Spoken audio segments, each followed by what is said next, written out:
여러분, 우리 보통 건강하게 살기 위해서 우리가 익혀야 되는 작은 습관들이 있습니다. 예를 들면 적게 먹는 것, 그리고 규칙적으로 운동을 하고 가까운 거리는 자동차나 이런 거 타지 않고 걸어 다니는 것, 그리고 규칙적인 생활을 하는 것, 이런 소소한 습관들이 우리 몸에 익어야 우리가 건강하게 살아갈 수 있습니다.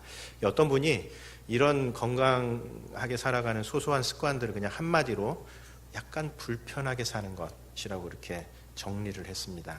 저는 그 정리가 정확한 것 같습니다. 그러니까 우리가 너무 편안하게 자기 좋은 대로만 살아가면 그게 오히려 건강을 해치게 된다라고 하는 겁니다. 뭔가 약간 불편한 부분이 있을 때 우리가 건강하게 살아갈 수 있다라고 하는 그런 뜻입니다. 그건 신앙적인 면에서도 마찬가지인 것 같습니다. 신앙을 그냥 내 좋은 대로 신앙생활 해보세요. 그러면 절대 성장하지 않습니다. 예배 오고 싶을 때 왔다가 오기 싫으면 안 오고, 기도하고 싶을 때 하다가 하기 싫으면 안 하고, 이러면은 절대 그게 영적으로 도움이 되지 않습니다. 그런 점에서 신앙생활에도 약간의 불편함이 필요한데, 이 고난주간이 그런 불편함, 우리 스스로를 좀 불편하게 하는 그런 기간입니다. 구약에서도 하나님께서는 아예 이스라엘 백성들에게 1년에 3번은 밖에 나가서 텐트를 치고 생활해야 된다, 그렇게 얘기를 하셨습니다. 우리 생각에는 되게 낭만적인 것 같죠.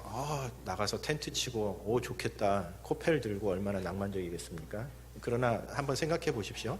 온 이스라엘 백성들이 다 사냐에 가서 그렇게 텐트 치고 생활한다면 불편한 게 한두 가지가 아닐 겁니다. 그런데도 1년에 3번 정도는 그렇게 해야 된다 얘기하신 거는 그런 어떤 불편함들이 우리의 신앙을 건강하게 지켜준다 하는 그런 얘기입니다. 그래서 고난주간에는 좀 안 하던 짓을 좀 해야 됩니다. 그래야 건강해질 수 있습니다. 새벽기도 안 하시던 분들은 새벽기도 좀 나오시고요.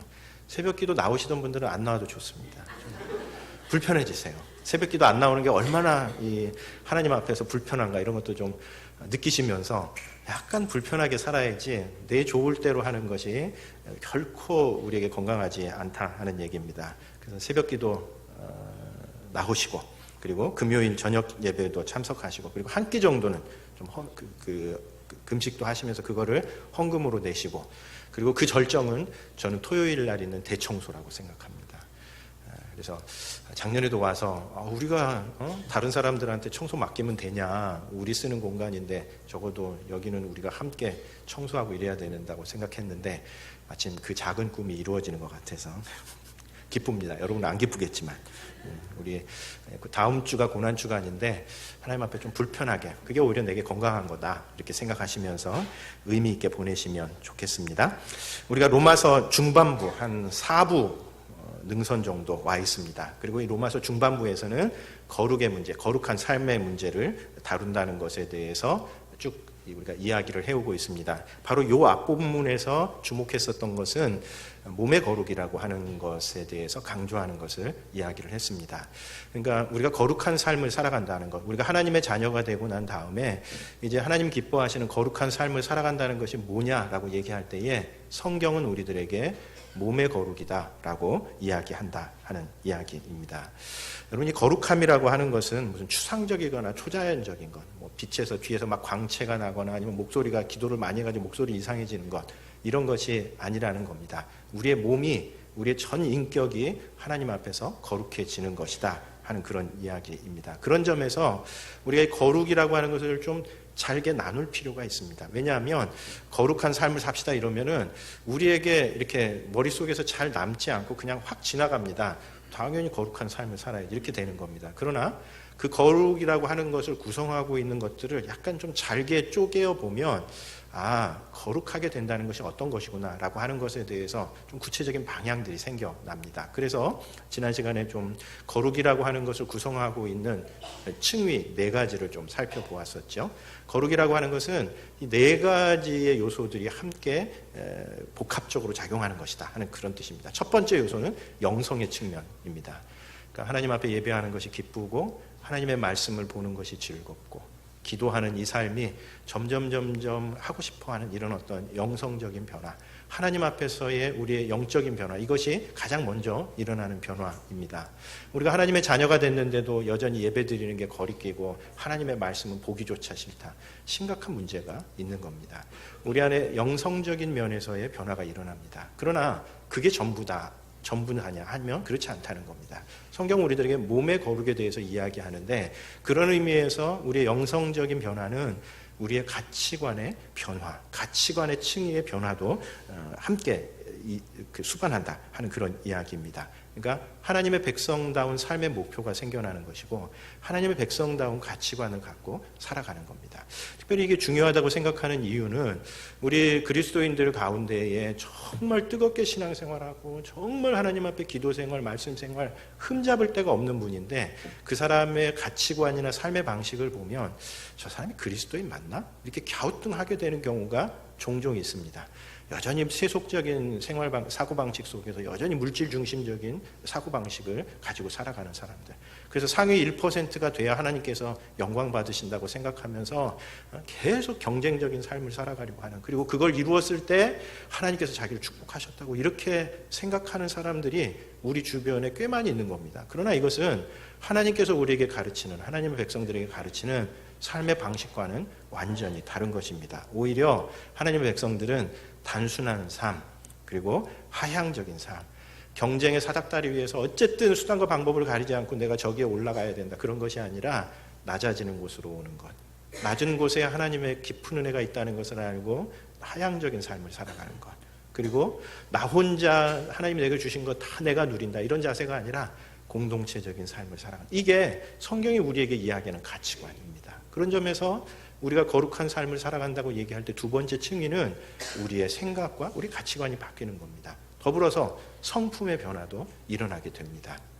사랑, 희락, 화평, 인내, 자비, 양선, 충성, 온유, 절제, 성령의 9가지 열매가 우리의 마음 속에서 조금씩 형성되고 자라가는 겁니다. 그래서 그 이전에는 좀 핏대도 좀 많았고, 그 다음에 위기에 부닥치면 약간 마음속에 불안했었던 사람들, 그리고 대단히 이기적인 생각 속에서 살아갔었던 사람들이 하나님 앞에 거룩하게 바뀌면서 이제 웬만한 위기가 몰아닥쳐도 평안 가운데서 그것을 받아들일 줄 알고, 다른 사람들 배려할 줄 알고 하는 이런 어떤 따뜻하고 밝은 성품들이 자연스럽게 형성되게 되는 겁니다. 그리고 그 거룩의 맨 마지막 측면이 우리의 습관과 행동이라고 그랬죠. 이런 어떤 우리의 삶의 방식들, 우리의 삶의 가치관, 우리의 성품을 잘 보존해주는 우리의 습관이 있는 겁니다. 그래서 몸의 거룩인 겁니다. 그래서 몸의 거룩. 우리가 신체의 여러 부분에서 기억을 합니다. 우리 머릿속의 기억도 하지만, 그러나 실제로 단세포 동물들도 기억을 한다고 그럽니다. 그것은 뭐냐면 우리 머리로만 기억하는 것이 아니라 우리의 세포도, 우리의 신체도 기억을 하는 겁니다. 그런데 문제는 우리의 머릿속의 기억보다는 우리의 마음의 기억이 훨씬 더 강력하죠. 그리고 우리의 마음의 기억보다는 우리 몸의 기억을 당해낼 수가 없습니다. 그런 점에서 습관이 바뀌는 것이 우리 그리스도인들에게 거룩한 삶에 있어서 너무 중요한 요소이고, 그래서 성경은 우리들에게 몸의 거룩에 대해서 이야기하고 있다는 겁니다. 여러분, 우리 가치관이 바뀌고 우리 성품이 바뀌고 그리고 우리의 습관이 바뀌는 그런 거룩한 변화가 우리들 안에서 일어났으면 좋겠습니다. 오늘 본문은 그 성화, 거룩한 삶이라고 하는 주제를 계속해서 이어가는데, 특별히 두 개의 키워드를 중심으로 해서 오늘 말씀을 좀 이해해 볼 수 있을 것 같습니다. 첫 번째 키워드는 율법이라고 하는 키워드입니다. 한마디로 우리는 이제 더 이상 율법 아래 있지 않다라고 하는 것이 첫 번째 내용입니다. 1절, 2절에 보면, 형제들아, 내가 법 아는 자들에게 말하노니 너희는 그 법이 사람이 살 동안만 그를 주관하는 줄 알지 못하느냐? 남편 있는 여인이 그 남편 생전에는 법으로 그에게 매인바 되나 만일 그 남편이 죽으면 남편의 법에서 벗어나느니라 라고 이야기를 하고 있습니다. 그러니까 이제 사도 바울께서 그 어떤 거룩한 삶의 변화를 이야기하면서 그 당시 사람들이 잘 이해할 수 있는 한 가지 예화, 혼인, 재혼이라고 하는 예화를 들여 사용하고 있는 겁니다. 구원이라고 하는 것은 재혼하고 좀 비슷하다. 그래서 더 이상 이제 옛 남편 혹은 옛 배우자에게 매이지 않는 것이다. 그래서 만약에 배우자가 살아있는 데에 좀 부정한 행동을 한다면 그것은 하나님 앞에 간음죄를 범하는 것이지만, 그러나 누구하고 재혼을 한 것이라면 달라지지 않느냐? 구원이라고 하는 것은 재혼과 마찬가지다. 우리는 그 이전에 율법 아래에서 율법의 정죄 속에서 살아갔던 존재들이었는데 예수님에게 왔다. 새로 재혼한 것이다. 그러니 이제 더 이상 율법 아래 살아가던 삶과는 다른 삶을 살아야 한다라고 하는 것이 사도 바울께서 우리에게 이야기하는 내용입니다. 그런 점에서 오늘 본문은 우리 그리스도인들이 율법과 관련해서 두 가지 좀 극단을 피해야 한다라고 가르쳐 줍니다. 여러분, 사실 우리가 그 거룩한 삶을 살아갈 때, 하나님의 뜻에 알맞게 살아간다고 얘기할 때에 우리가 율법적인 측면을 완전히 다 무시할 수가 없습니다. 그래서 어떤 율법과 관련된 면이 있는데, 이거 이제 복잡하게 생각하기 시작하면 아주 힘들어지고요. 대체로 두 가지 극단을 피하고 그 사이에서 우리가 어느 지점 속에서 우리의 생각을 거기에 맞춰서 살아가면 그 정도면 될 것 같습니다. 첫 번째 극단은 어떤 거냐면 율법 폐기론입니다. 그러니까 우리는 구원받았기 때문에 이제 더 이상 율법이라고 하는 것은 아무 소용없다. 우리는 더 이상 도덕적인 삶을 살 필요도 없고 윤리적인 삶을 살 필요도 없다. 이런 어떤 극단적인 생각을 하는 것, 그거 맞지 않습니다. 흔히 이제 구원파가 이런 신앙을 가지고 있다고 이야기를 하죠. 우리가 구원받았다. 그 구원은 영원한 것 아니냐? 그러니 우리가 뭐 좀 도덕적으로 윤리적으로 살면 좋겠지만 설사 도덕적이고 윤리적으로 살지 않는다 하더라도 우리의 구원은 흔들리지 않는다. 이런 어떤 생각을 하면서 율법은 전혀 필요 없는 것이다. 이런 식의 입장을 취할 수 있는 사람들이 있다는 겁니다. 되게 이상하지만 실제로 교회 사회에는 늘 이런 사람들이 있어 왔습니다. 그러나 그거 합당하지 않습니다. 두 번째로는 율법주의적인 신앙생활을 해나가는 사람들도 있습니다. 우리가 율법을 통해서 거룩해질 수 있다. 우리가 하나님의 자녀가 됐는데 이제 거룩한 삶을 어떻게 살아가냐?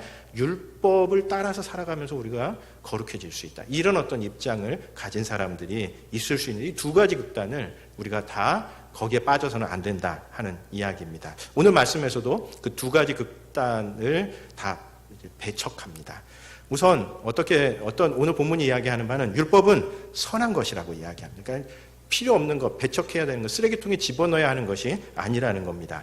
7장 12절에 보면 이로 보건대 율법은 거룩하고 계명도 거룩하고 의로우며 선하도다, 그렇게 이야기를 하고 있습니다. 무슨 뜻이겠습니까? 계명이라고 하는 것이, 율법이라고 하는 것이 선한 역할과 기능을 가지고 있다는 겁니다. 7장 10절에서도 생명에 이르게 할 그 계명이 내게 대하여 도리어 사망에 이르게 하는 것이 되었도다 이야기를 합니다. 이 말은 본래 율법이라고 하는 것은 우리를 생명으로 이끌기 위해서 우리에게 주어진 선한 역할과 기능이 있었다라고 하는 겁니다. 그리고 또 실제로 우리가 그리스도인이 되고 난 다음에도 그리스도인으로서 지켜야 하는 최소한의 도덕과 윤리, 소위 말하는 율법적인 요소들이 우리 안에 있습니다. 그런 점에서 율법은 선한 것입니다. 반면에 율법은 우리를 거룩하게 만들어주지는 못합니다. 그래서 율법주의에 빠져서는 안 된다라고 하는 겁니다. 우리 7절, 8절 한번 같이 읽어보도록 하겠습니다. 7절, 8절 같이 읽습니다. 그런즉 우리가 무슨 말을 하리요? 율법이 죄냐? 그럴 수 없느니라. 율법으로 말미암지 않고는 내가 죄를 알지 못하였으니 곧 율법이 탐내지 말라 하지 아니하였더라면 내가 탐심을 알지 못하였으리라. 그러나 죄가 기회를 타서 계명으로 말미암아 내 속에서 온갖 탐심을 이루었나니 이는 율법이 없으면 죄가 죽은 것임이라. 본래 율법은 우리들에게 선한 기능이 있어서 무엇이 죄인가라고 하는 것을 일러주는, 그러니까 우리들도 왜 사회의 법이 우리에게 하는 역할은 이런 것은 안 되는구나, 이건 하나님이 기뻐하시는 것이 아니구나, 이건 다른 사람의 삶을 망가뜨리는 거구나, 이런 것들을 깨닫게 하는 기능을 가지고 있는 것이 율법의 기능이라는 겁니다. 그러나 그 율법은 분명한 한계가 있습니다. 우리를 거룩하게 만들어 주지 못합니다. 그러니까 뭐가 죄인지는 알려줄 수는 있지만, 그러나 그 율법을 따라서 살아간다고 해서 우리가 거룩하게 되는 것은 아니다라고 하는 그런 이야기입니다. 그런 점에서 우리가 율법주의적인 신앙에 빠지지 않는 것이 좀 중요합니다. 왜 그런가 하면 특별히 우리나라 기독교는 율법주의적인 성향, 율법주의적인 어떤 경향이 굉장히 강하기 때문에 그렇습니다. 여러분 우리나라가 좀 율법주의적인 성향이 좀 강하다라고 하는 것이 어디서 좀 나타나냐면 유교의 굉장히 친화적인 기독교의 특성을 가지고 있는 면이 있습니다. 예를 들면 이런 겁니다. 만약에 어떤 사람이 와서 불교인으로서의 행동을 하면 그것에 대해서는 굉장히 거부감을 많이 갖습니다. 그러나 유교적인 것들에 대해서는 별로 거부감을 갖지 않습니다. 왜냐하면 우리 전통사회가 유교 사회였었던지라 그 바탕 위에서 기독교가 들어왔고, 그래서 실제로 한국교회 안에는 그런 어떤 유교가 갖고 있는 특징들이 그대로 접목된 경우가 굉장히 많습니다. 그 대표적인 것이 사실 이 한국교회가 장로라고 하는 제도를 갖게 된 게 그런 배경 속에 좀 있습니다. 여러분 세계 교회의 전체적인 경향을 보면 사실 우리나라는 장로교가 너무 많습니다. 거의 한 70-80% 정도가 장로교인데 사실 전체 기독교의 통계는 그렇지 않습니다. 전체 기독교 통계를 보면 가장 교인 수가 가장 많은 교단은 침례교입니다. 근데 이상하게 우리나라에서만큼은 어디를 가도 다 장로교입니다. 심지어는 침례교도 장로교화 되어버려가지고 침례교 원래 장로를 세우지 않는데도 불구하고 대부분의 교회들이 다 장로를 세우고 있습니다. 이게 사실은 제가 이제 장로교에서 공부를 했기 때문에 장로교 신학교에서 공부를 했던지라 이게 이제 장로교 안에서도 약간 연구 주제입니다. 왜 우리나라에서는 이렇게 다른 세계의 다른 지역과는 다르게 이렇게 장로교가 그야말로 득세하게 되었는가, 이런 것에 대한 연구 주제가 있는데 몇 가지 이유들을 듭니다. 예를 들면 이제 선교 정책이 좀 두 교단이 좀 달랐다, 이런 이야기가 있는데 그 중에 빠지지 않고 등장하는 것이 이게 유교적인 배경입니다. 여러분, 이 장로라고 하는 이게 우리 유교적인 어른을 공대하는 이거하고 아주 비슷하게 맞아 떨어지는 겁니다. 그래가지고 심지어는 장로교도 사실은 이 장로라고 하는 이 제도가 유교 때문에 완전히 왜곡되어 있는 부분이 많습니다. 그래서 사실 성도들의 대표가 돼야 되는데 이 그렇게 되지를 못하고 힘을 갖고 그걸 가지고 교회를 좀 어렵게 만드는 이런 경우가 되게 많습니다. 그런 점에서 이 우리나라 기독교가 가지고 있는 그런 어떤 유교적인 특징이 나타나는데 그 중에 하나가 바로 이 율법주의적인 특성을 가지고 있는 겁니다. 사실 유교라고 하는 것은 그 안에 굉장히 종교적인 전통이 있습니다. 그래서 유교를 연구하시는 분들은 그 안에 유교적인 세계관과 유교가 가지고 있는 종교적인 모습이 있습니다. 사실 종교예요, 종교. 근데 우리는 유교에 대해서 종교라고 생각하지 않습니다. 왜냐하면 종교적인 것들은 우리 교회에서 다 사라져 버렸습니다. 오직 뭐만 남게 됐냐면 내적인 변화는 없이 외면에만 치중하는 그런 모습들이 우리 안에 남게 된 겁니다. 그래서 우리나라 기독교도 대단히 율법주의적인 특성을 많이 갖고 있습니다. 그런데 이 율법주의는 오히려 우리가 거룩한 삶을 살아가는 데 있어서 방해가 됩니다. 왜요? 우리의 내면을 변화시키지 못하기 때문에 그렇습니다. 그런 율법의 한계를 이야기하면서 탐심이라고 하는 문제를 끄집어내는 것이 여기서 좀 절묘한 한 수입니다. 그게 이제 두 번째 키워드입니다. 그러니까 율법이 분명히 선한 기능이 있지만 그러나 그 율법은 우리를 거룩하게 만들어주지 못한다 하는 것을 이야기하면서 사도 바울이 여기 보면 7절에 탐내지 말라라고 하는 탐심의 문제를 이야기를 합니다.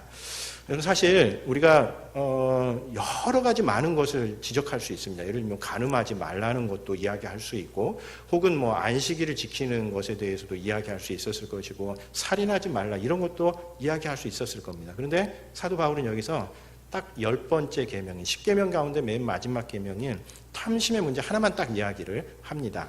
그러니까 마치 이제 그러면 우리가 생각하기에는 탐심의 문제는 해결하지 못하지만 다른 건 해결할 수 있는 거 아닐까? 이런 어떤 생각들을 할 수 있는 그런 내용입니다. 그러나 사실 이 탐심이라고 하는 이 문제는 여러분 이 10계명이 우리에게 전해주는 아주 중요한 메시지가 그 가운데 있습니다. 여러분 우리 신약의 그리스도인들도 구약의 10계명은 오늘 우리들에게 주신 하나님의 삶의 지침이라고 이렇게 받아들입니다. 왜냐하면 그 안에 우리가 하나님의 백성으로서 어떻게 살아가야 되는가 하는 어떤 지침이 그 가운데 담겨 있기 때문에 그렇습니다. 그런데 우리가 이 10계명을 그 구조를 잘 뜯어보면 그 가운데에 특별히 중요한 위치를 차지하고 있는 몇 개의 계명이 있습니다. 그 계명이 어떤 거냐면 일단 1계명입니다. 우리 잘 아는 것처럼 10계명은 앞에 4개는 하나님과의 관계, 그 다음에 5계명부터 10계명까지 6계명은 사람들과의 관계라고 그렇게 이해를 하고 있지만 그 내용들 가운데서도 특별히 중요성을 갖는 계명이 있습니다. 1계명이 그런 경우인데요. 1계명은 어떤 거냐면 나 외에 다른 신을 섬기지 말라라고 하는 거죠. 2계명, 3계명, 4계명은 그 1계명에 대한 좀 구체적인 설명입니다. 하나님 이외에 다른 신을 어떻게 섬기지 않을 수 있습니까? 그렇게 할 때에 나 외에 다른 신을 우상을 두지 않는 것이고, 그리고 하나님의 이름을 망령되이 일컫지 않는 것이고, 안식일을 거룩하게 지키는 것이다. 이런 구조를 갖게 된다는 겁니다. 그리고 4계명, 5계명도 좀 중요합니다. 왜냐하면 이 4계명, 5계명은 그렇게 수평적인 관계와 수직적인 관계가 그 가운데 다 녹아져 있기 때문에 그렇습니다. 여러분, 우리 안식일은 하나님 앞에서 지키는 것이기도 하지만 또 모든 성도들, 한 사회, 한 공동체 전체가 지키는 겁니다. 그래서 구약의 율법에는 너 혼자 안식일을 지키면 된다 이렇게 얘기하지 않습니다. 오히려 네 집에 있는 종들이나 심지어는 네 집에 있는 가축들도 안식일에는 안식하게 해야 된다. 그러니까 나 혼자 안식하는 데서 그치지 않고 다른 사람들까지도 안식하게 해주는 사회적인 역할, 수평적인 기능과 수직적인 역할이 그 가운데 다 담겨져 있다는 겁니다. 5계명도 마찬가지입니다. 우리가 부모를 공경하는 것이 중요한 이유가 왜 중요하죠? 이 가운데에는 우리의 수직적인 관계와 수평적인 관계 속에서 어떻게 살아갈지를 그 가운데 배우는 겁니다. 그리고 맨 마지막에 10계명이 다른 계명들하고 좀 차이가 납니다. 5계명부터 9계명은 구체적인 행동에 관한 계명들입니다. 거짓말하지 말라, 간음하지 말아라, 내 부모를 공경하라, 이런 구체적인 행동에 관한 계명인 반면에 10계명은 탐심을 다룹니다. 왜 탐심을 다룰까요? 그것은 모든 죄의 근원이 탐심에서 출발한다는 것을 알기 때문에 그렇습니다. 그래서 이 10계명은 1계명에서 하나님 외에 다른 신을 섬기지 않는 것과 그리고 맨 마지막에 10계명에서 탐심의 문제를 다룸으로써 이 탐심이라고 하는 것이 모든 죄의 근간에 있다는 것을 이야기합니다. 따라서 사도 바울이 탐심의 문제를 드는 것은 그 어떤 죄도 결국은 탐심의 문제를 우리가 해결하지 못하기 때문에 하나님 앞에서 우리를 거룩하게 만들어주지 못한다라고 하는 그런 이야기입니다.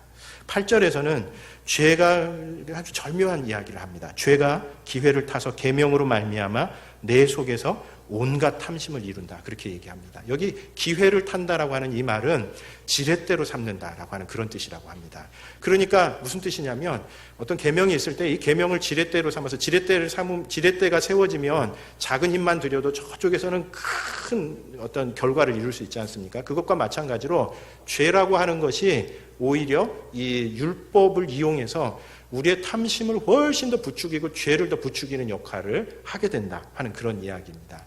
얼핏 들으면 좀 이상하다. 사실 죄를 막기 위한 게 율법 아니야? 법 아니야? 이렇게 생각하기 쉽지만 그러나 인간이 가지고 있는 그런 어떤 악한 속성들은 그 율법보다도 그 법보다도 훨씬 위에 있습니다. 그래서 우리가 잘 아는 것처럼 아무리 좋은 의도에서 만들어진 법이라 하더라도 이 법을 탈법하고 이용해 먹는 사람들 있지 않습니까? 대표적인 것들이 최근에 있었던 무슨 비정규직 보호법이나 시간강사법도 그런 법 중에 하나입니다. 사실 제 주변에 시간강사로 뛰는 사람들이 굉장히 많이 있는데 아시는 분들은 아시겠지만 시간강사들을 보호하기 위해서 시간강사법을 만들었는데 이게 현실에서는 어떻게 작동이 되냐면 오히려 시간강사들을 잘라내는 그런 명분이 되어버립니다. 너무 이상한 겁니다. 그래서 사실 현실 속에서 법을 어떻게 만들 것인가에 대해서 책임 있는 사람들이 고민을 진짜 많이 해야 된다고 생각하는데 그 이유가 우리 안에 있는 탐욕 때문에 그렇다는 겁니다. 율법은 탐심의 문제를 해결할 수 없습니다. 그런 점에서 오늘 말씀은 우리들에게 한 2가지 정도 적용할 거리들을 준다고 생각합니다. 첫 번째는 우리가 율법주의적인 신앙생활을 해서는 안 된다라고 하는 이야기입니다. 우리가 거룩해진 삶을 산다고 얘기할 때 이거 해야 되고 저거 해야 되고 이런 식으로 접근해서는 절대 우리가 거룩한 삶을 살아갈 수 없다는 이야기입니다. 율법주의적인 태도를 버려야 합니다.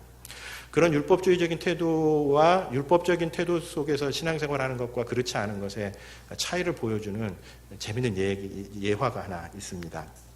한 재혼한 여성의 이야기인데 첫 번째 남편이 굉장히 고압적인 그런 남편이었답니다. 그래서 별로 그렇게 뭐 친절하지도 않고 늘 어떤 식이냐면 얘기도 하지 않고 쪽지로 부인이 해야 할 일을 남겨놓습니다. 와이셔츠 데려놓아라 이렇게 얘기하고 도시락 싸라. 그 다음에 출장이니 가방을 챙겨 두어라. 요즘 간땡이가 부었지 도대체.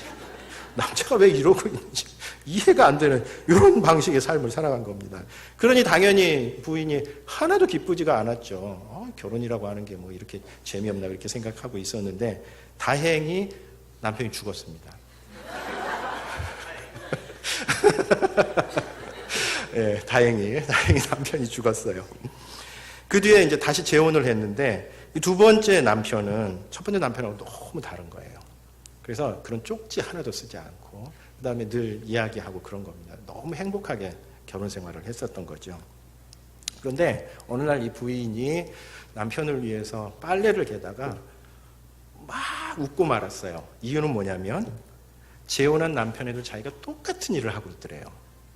빨래 해주고 그 다음에 와이셔츠 챙겨주고 이런 일을 하는데 기쁘더래요. 이유가 뭘까요? 자기 자발적으로 나오기 때문에 그렇습니다. 물론 이 예화가 불편하신 분들이 계실지 모르겠습니다. 그래서 준비한 두 번째 예화는 이런 게 있습니다.